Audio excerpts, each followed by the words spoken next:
Du jour est consacré aujourd'hui donc à la réforme du bac. Pour tout comprendre, Annie Vergnenègre est avec nous.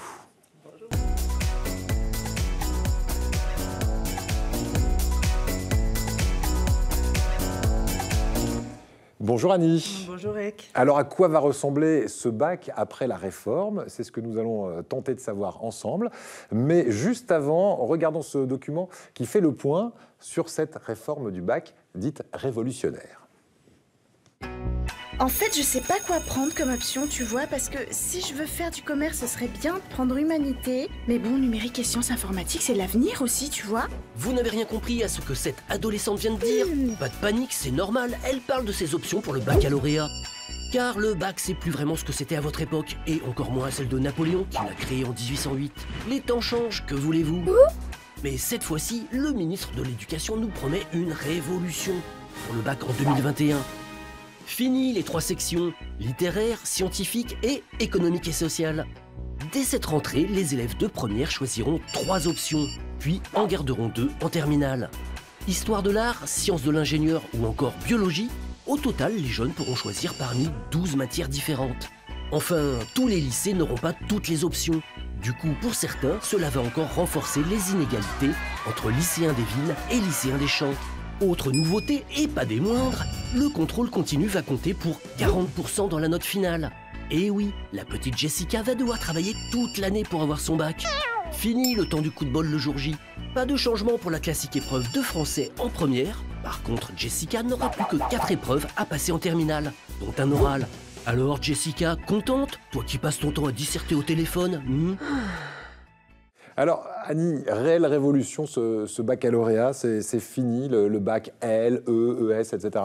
Ah oui, enfin, je sais pas vous, mais moi, quand j'ai passé mon bac, on avait les bacs A, B, C. Après, on a eu L, S, ES. Maintenant, tout ça, c'est terminé. Il n'y a plus de filière. Tous les élèves suivent un tronc commun de 7 matières. Alors, je le dis rapidement, il y a du français en première, de la philo, histoire géo, l'enseignement moral et civique, des langues vivantes. On dit plus LV1, mais on va dire A et B, parce qu'il ne faut pas qu'il y ait de priorité. A et B, d'accord. Du sport, l'enseignement scientifique. Et donc, il n'y a plus de bac scientifique ou littéraire, mais des bacs à spécialité, des enseignements de spécialité. Ouais.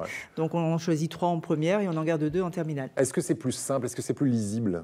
Alors, l'idée, c'est effectivement de simplifier ce bac. Juste au passage, il faut remarquer que les maths qu'on avait tous avant, même les littéraires faisaient des maths jusqu'en terminale, eh bien, elles disparaissent du tronc commun. Ça devient une spécialité au même titre que la physique, et ça, c'est quand même une grosse révolution. Alors, on écoute la question selfie. C'est Emma qui nous la pose ce matin. On vous écoute, Emma. Bonjour, je m'appelle Emma, j'habite à Aix-en-Provence. J'ai 2 jeunes cousins qui sont en terminale et je me demande si la réforme du bac va avoir des impacts sur leur admission post-bac. Merci. Alors, l'admission post-bac, d'abord, on rappelle ce que c'est. Est-ce que ça aura un impact Oui, c'est l'orientation future après le bac pour les études supérieures. Évidemment, ça va avoir un gros impact sur cette orientation, puisqu'en fait, les choix des spécialités vont devoir être faits par les jeunes dès la fin de la seconde. Ils vont devoir se positionner sur ces matières qu'ils veulent étudier pour le bac et qui seront nécessaires pour leur orientation sur Parcoursup. Par exemple, si on veut faire un IEP, il va falloir choisir histoire et droit international. Si on veut aller dans une école d'ingénieur, il faudra choisir maths et physique. Donc ça, il y en a 2 à choisir, 2 qu'on gardera en terminale, et ça, c'est important de le savoir dès la fin de la seconde. Voilà, plus lisible, plus simplifié, mais du coup, il va falloir avoir des choix stricts. Alors, très souvent, ils ne savent pas ce qu'ils veulent faire plus tard. En seconde, c'est compliqué de savoir ce qu'on veut faire. C'est la grosse inquiétude des élèves et aussi des parents. Et tout ça, ça va se retrouver bien sûr au niveau des notes du bac, puisque là, c'est aussi le gros changement. On le disait tout à l'heure dans la présentation. Il y a 60%. Bon, il reste quand même le bac français, qui lui ne change pas, qui va rester en première sous la forme qu'on a tous connue. Après, il y a 60% de la note qui va venir donc des épreuves finales qui seront ces fameuses spé qui auront été choisies en terminale. Des spécialités. Voilà, 2 spécialités, plus la philo qui reste parce que c'est l'art de la rhétorique, c'est une tradition française, bien sûr, on n'y touche pas.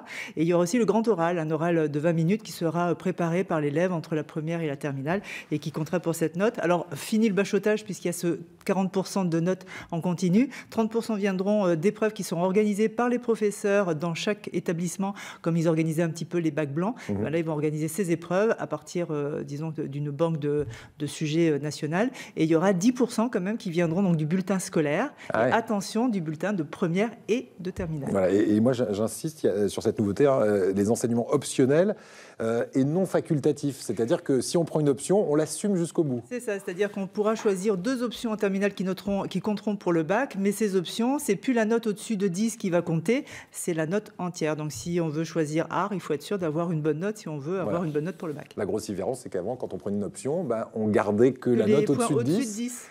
Et du coup, c'était que du plus. Maintenant, si on prend une option, faut assumer d'être très bon dans cette option, sinon il vaut mieux s'abstenir.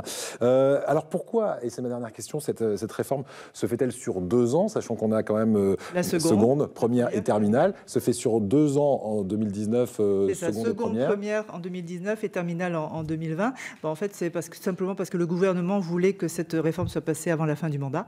Donc ça, c'était un peu la façon de resserrer ce calendrier. Il faut juste préciser que cette réforme du bac concerne le bac général, mais aussi le bac technologique et aussi dans les lycées agricoles qui dépendent, eux, du ministère de l'Agriculture, mais qui sont sur le même modèle de réforme du bac que l'Éducation nationale. Bien, mais écoutez, espérons que ça portera ses fruits, que tout le monde s'y retrouvera, mais en tout cas, on a simplifié un petit peu la donne. On verra dans les années qui viennent si cette révolution est efficace ou non. Merci Annie.